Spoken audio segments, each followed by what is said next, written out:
So I also want to have a little round of applause here for Dr. Daniel Sturman, because Dr. Sturman was actually the catalyst for us thinking about getting into funding clinical trials. It was stemmed from a conversation we had at a small group meeting, and Dr. Sturman is really one of the thought leaders in this disease and really has helped me to sort of clarify in my mind some of the directions that we need to lead in. So Dan, thank you very much for your help. So you're both pulmonologists, am I correct? Yes. Okay, so we have two pulmonologists who have really, you almost model more of what we see in the UK, where you have the pulmonary specialists leading a lot of the malignancies. And here you really play a very key role in mesothelioma, and a unique role. We don't usually have a pulmonologist so involved with the medical aspects of a malignancy. So I'm wondering, in terms of clinical trials, you're both involved in clinical trials. Tobias, what is your interest in clinical trials? Where is your focus today?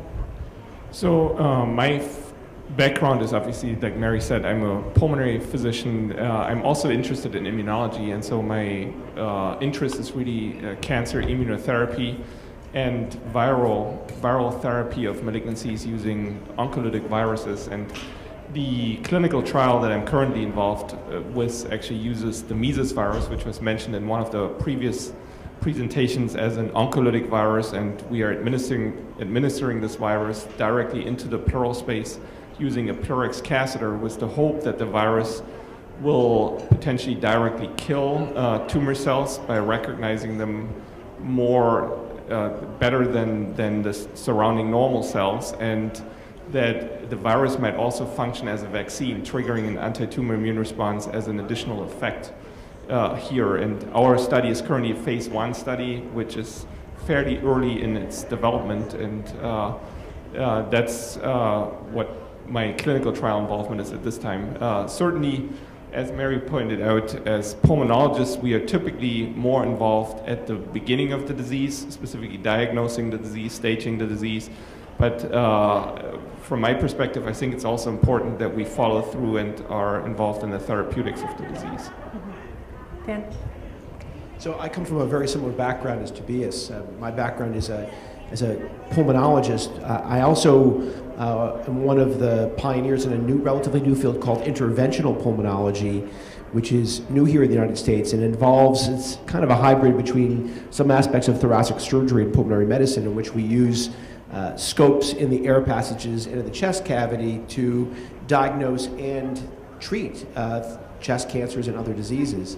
And my interest is in combining some of the things that Tobias said, which is the ability to deliver novel treatments, often which involve stimulating the body's immune system to fight cancer, and then using some of these other instrument-based techniques, the scopes, into the lungs and into the chest cavity, into the pleural space, to both deliver and monitor the benefits of therapy. So I'm a plumber, but I'm a plumber that is interested in what's going on inside the plumbing. And my goal is that we work together as a team. I think that the answers to mesothelioma are not going to come from one discipline. It's not going to be just from surgery or just from radiation therapy, just from medical oncology. So I think that pulmonologists are used to working as part of a team. We often have to take a team approach to diagnosing patients and managing them, and so that we fit in very well to the team that's going to manage patients with mesothelioma, both in the fact that we can help with the diagnosis and the staging of the disease, as well as helping in guiding the best therapies. And it's always good, I think, to have a pulmonologist on board if you're discussing, for example, surgery or radiation therapy, because underlying lung function is going to have a great impact upon whether or not a patient's going to be a candidate for an intervention. A patient may be a perfect candidate for surgery, but may not be someone who could survive the surgery from a lung function perspective. So I think our general pulmonary skills do come in handy, even though we're very interested in the scientific side. So, Tobias, I wonder if you could just the basics. After an extrapleural lumenectomy, how does a patient breathe? Could you sort of explain, how the other lung will take over, and sort of some of the changes of, what are patients to expect following that type of a surgery? Yeah, the extrapleural lumenectomy is obviously a very invasive surgery, as you've heard in some of the previous presentations, during an extrapleural pneumonectomy, the lung as well as the pleural surfaces are pretty much excised in an en bloc procedure, so they all come out as one piece, so to speak. And what that pretty much does is not only does it mean a lot of trauma to the patient, so it's a big surgery that causes quite a bit of tissue injury and results then in has to require a lot of healing afterwards. You also pretty much lose 50% of your lung function in this context. And it's also important to know that as we all go through life, we acquire lung diseases that affect our lungs. And so if I say 50% of your lung function, you're basically left with the other half of your lung, and that may be affected by a different disease. For instance, some patients smoked during their use, and they may have COPD or emphysema, which may affect the other lung. So it may not be exactly 50% of the ideal lung function. So it really drops your lung function quite a bit and causes, in that context, your functional status to potentially deteriorate, and in some situations, patients to be left with a functional status that would be very difficult to maintain their quality of life and potentially require oxygen. And obviously that's one of the things that we try to avoid by selecting patients appropriately when we decide what surgical procedure they are subjected to, that we actually really try to preserve quality of life as best as possible and preserve lung function as much as possible with these surgical procedures, and try to do this in a proactive fashion where we actually try to select the right candidates for the right surgical procedure up front. Because in contrast to extrapleural pneumonectomy, pleurectomy and decortication, the competing surgical strategy is designed to preserve the lung, and therefore patients actually typically end up with more lung function at the end of the procedure. But I think it's important to recognize that it is a dramatic change. That being said, typically, if you have healthy lungs, one lung actually can provide pretty good function for a patient. As is actually an example for that is when we perform lung transplantations. In patients with end-stage lung disease, we actually frequently only transplant one lung, and patients can gain decent lung function after a single lung transplant. Dr. Sturman, following an extrapleural pneumonectomy, if you develop a pleural effusion, how safe is it to insert a Pleurex catheter for draining those infusions at home? Are you talking about on the side where the pneumonectomy was done? No, or the I'm talking about the opposite side? contralateral side when the disease I think it's returns. very safe. I mean, you have to use ultrasound to guide those procedures. And I think as long as you're using ultrasound guidance and the person who's doing the procedure knows what they're doing, it should not be a problem. Okay. I mean, the biggest concern from my perspective is that when you have a pleural effusion on the side of your remaining lung, that it's a harbinger that the disease has now recurred in the site where you only have one lung remaining, and it's a bad prognostic sign, unfortunately. So I think we can do procedures, but from a prognostic perspective, I think we have to be honest with ourselves about what it means to have that pleural effusion on that side, if it turns out to be positive, for example, for tumor cells. And now, how do you manage, what is the rate of infections once you've inserted a Pleurex catheter? I believe it's pretty low, am I correct? It's 5% or less in general, and most of them can be managed by a course of oral antibiotics, leaving the catheter in place. Okay, great. Radiation-induced pneumonitis, we hear about that a lot. Could you explain a little bit about what it is and then how is it managed? Sure. Okay. Yeah, so radiation pneumonitis is pretty much an inflammatory response that's caused by the ionizing radiation exposure of the lung. We really manage this with anti-inflammatory therapy. So for the most part, that involves a course of prednisone that is administered to these patients. The dose and length of the therapy varies a little bit between centers. So a lot of this is what centers have established in their experience of being helpful. But, and in addition to that, you try to provide supportive care to the patient. Obviously, we are trying to limit radiation pneumonitis also, again, when we plan therapies for these patients. And that highlights another, or again, the point that Dan already made, that this is really a team approach. And that's how we look at these patients, that this is a multidisciplinary team that's looking after the patient, where really all these specialties, radiation oncology, surgery, medical oncology, and pulmonary medicine actually come together and take care of an individual from the beginning, where we plan the therapy, and in the context of planning therapy, trying to minimize the amount of radiation exposure to the lung that's not affected by the disease, or the lung itself, and then really focusing the radiation to the surface of the lung where the tumor is, using a strategy called IMRT. It's really something that you're doing up front to try to prevent these complications like radiation pneumonitis. But when we encounter it, it's an inflammatory response caused by the ionizing radiation that we then treat with anti-inflammatory agents. I just want to comment that it's important to distinguish between radiation pneumonitis and radiation fibrosis. Radiation fibrosis is the scarring, which is often the result of radiation-induced pneumonitis that may have been treated or may not have been treated. The important differentiation is that the medications that Tobias was mentioning, the anti-inflammatories, often have their own toxicities. So prednisone and other steroids can be toxic when taken for long periods of time. Many of you who are patients in the audience have been on these drugs, and there are side effects. And if you're giving that for someone with radiation fibrosis, with fixed scarring in the lung, there is really no benefit and just harm. So it's very important to distinguish between whether there's active inflammation in the lung that would benefit from steroids and fixed scarring that's not going to benefit. And there are also some other side effects of radiation that we do see. We actually see pleural effusions on occasion, and it's really important from a prognostic perspective. We were just talking about pleural effusions on the side of the remaining lung. If you've had radiation, it's not uncommon you get a small pleural effusion and you drain it and there are no tumor cells in it. And that is just from radiation injury to the pleura itself and not indicative of a progression of the disease. So very important to distinguish. And then we're often seeing, I can't say often, but we're occasionally seeing some patients with heart problems that from radiation therapy and the complications that may arise from that, especially the pericardium, which can become stiff and limits heart function. And sometimes pleural effusions occur because the pericardium becomes stiff and scarred from the radiation therapy. So I think it's important to remember that radiation therapy is quite beneficial for a lot of our patients, and relatively few of them have serious complications. But I think as pulmonologists, we have to be aware and help our colleagues in radiation oncology in terms of managing these patients. So I often hear from patients, or I suggest quite often that they go for pulmonary rehab.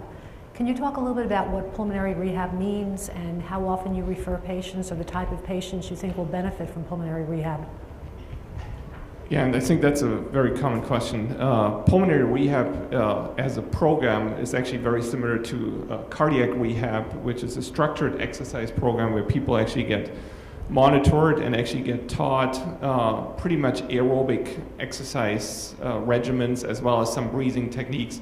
So these programs run for 6 to 8 weeks and are pretty much designed to introduce patients to a regular exercise schedule and make them actually comfortable exercising, with the goal to exercise on their own. And I really liked the comment that one of the previous panelists made, actually Dr. Sugarbaker, regarding that this is kind of a athletic event going through these types of therapies. And I'm actually personally not necessarily focused on sending people to pulmonary rehab or cardiac rehab. I think the patients need to do what they are comfortable with. Everybody needs to understand that maintaining your health and maintaining physical activity through these very difficult treatments is actually very important for a good outcome. It actually raises your spirits. It kind of keeps you sane as you're going through all these treatments. And it also, I think, in my mind, has a positive effect on the immune system, on everything else in your body, and trying to figure out the best way to do that, I think it's very important. And if in that context pulmonary rehab is helpful, I certainly am happy to refer people to pulmonary rehab in this context. I would say we've underutilized pulmonary rehabilitation, and maybe we're babying our patients a little bit, but I fully agree with what Tobias said. It's extremely helpful. It's non-toxic. It's generally reimbursed by insurance companies, and it can be extremely helpful. The other part of it is that it's often sort of group therapy. So when you go to pulmonary rehab, there are often other people going through the same process. Maybe not all who are recovering from surgery or treatment for mesothelioma, but all who have some impairment in lung function. And there's some benefit to supporting each other during that process. So my patients who have gone through pulmonary rehab enjoy it.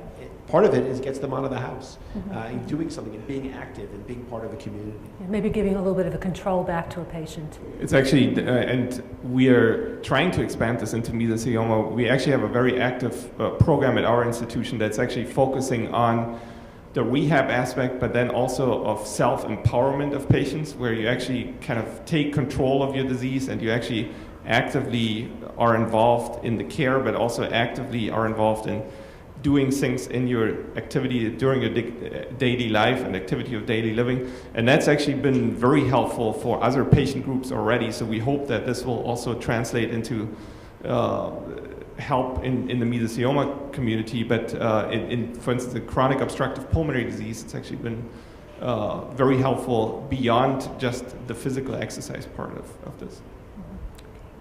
And I'm also wondering, cough, chronic cough seems to be such a complaint in this community. Tricks of the trade, first of all, what is chronic cough? What is the cough?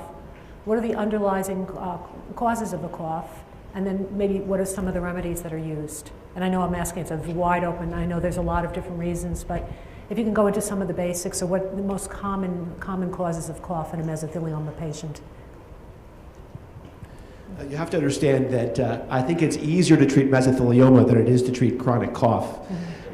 Chronic cough is I think the most difficult diagnosis that a pulmonologist has, and we often dread when a patient comes in, especially when they've been through multiple other physicians first, and then they come to you and they've an exhausted workup. So in the context of mesothelioma, the chronic cough can be from a multitude of things, and it really depends whether they're newly presenting and there's a large pleural effusion, or whether they've had radiation therapy and there's radiation fibrosis, or they've had surgery and they're just recovering. So it really depends upon the context.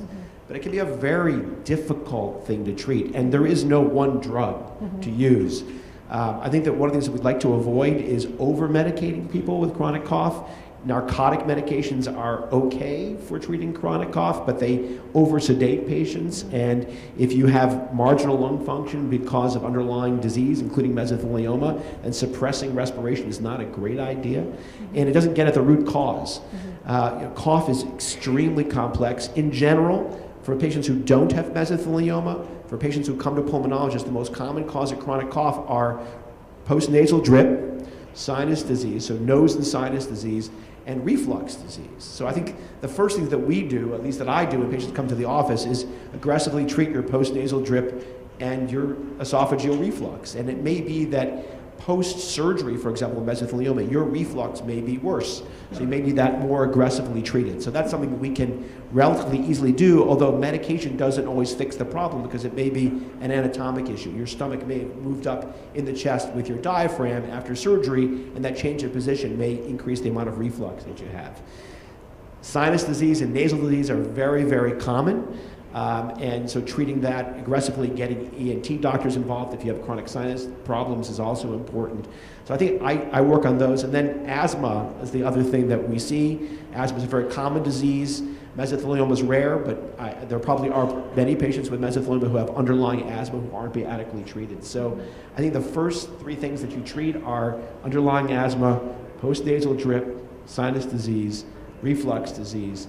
After that, you're getting into a very big gray zone of where other things can come into place. In terms of tricks, beyond that, there is some data using a drug called gabapentin or Neurontin that was recently published in the journal Lancet a couple of years ago for the refractory chronic cough. Again, this is a drug which is used for just about anything, chronic pain, seizures. It's been studied in chronic cough. I don't have a lot of experience with it, but it's something that I'm trying for my patients who are just not responding to anything else. And now I'm going to pass it to Tobias and see if he can enlighten me on what he does.